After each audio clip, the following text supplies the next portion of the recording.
પાછા આપી કોઈ સુધી બધી વસ્તુ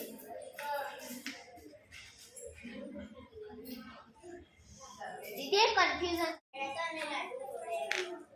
ત્યાં પર એ હાથી છે ને જે એમે મારા જે લાડુ ખવડાવે છે આ હાથી રાખ્યા હતા ને દૂર એને દૂર છે હનુમાનજી તો ભગવાનના આજાન બાબુ હતા ને કે ભગવાનના હાથ એમ પહોંચી જાય કે હવે ઉભા રહી ચાલો વિદ્યાબેનનો શું અનુભવ હતો મૂવીમાં ને મેં રંગો શો કરેલો અને લાઇટિંગ શો બી જોયેલો હા રંગો શો જો તમે રંગો શો નું મહત્વ કહો વસંત પંચમી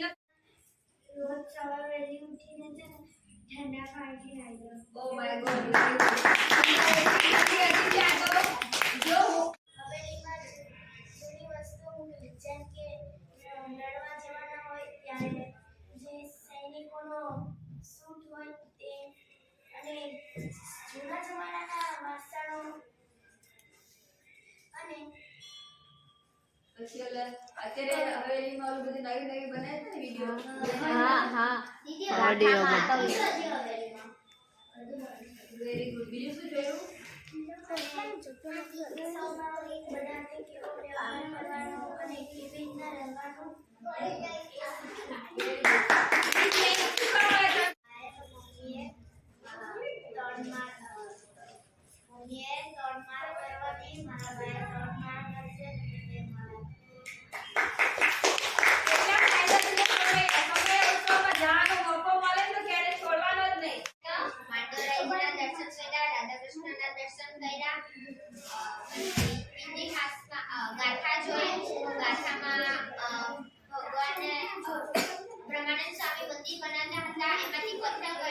ભગવાન છે ને બાળકનું સ્વરૂપ લઈને આવ્યા અને ખાણ બતાવી એમાંથી એક બાળકનું સ્વરૂપ ને કાના ભરવાનું સ્વરૂપ લઈને કાના ભરવાનું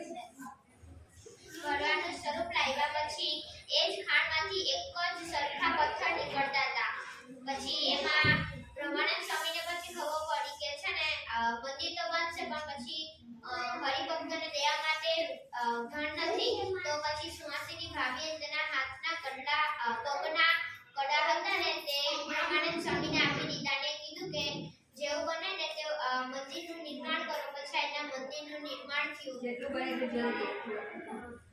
પછી એના મંદિરનું નિર્માણ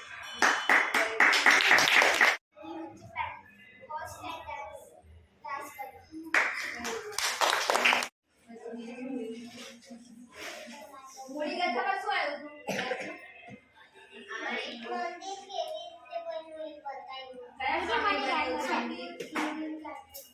મૂડી મંદિર કયા સામે બનાવ્યું હતું Brahmanand Swami very good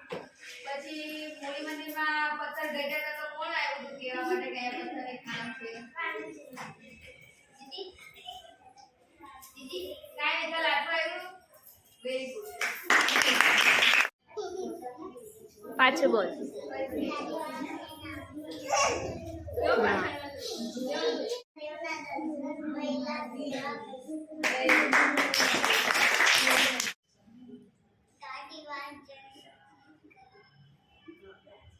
very good ચાલો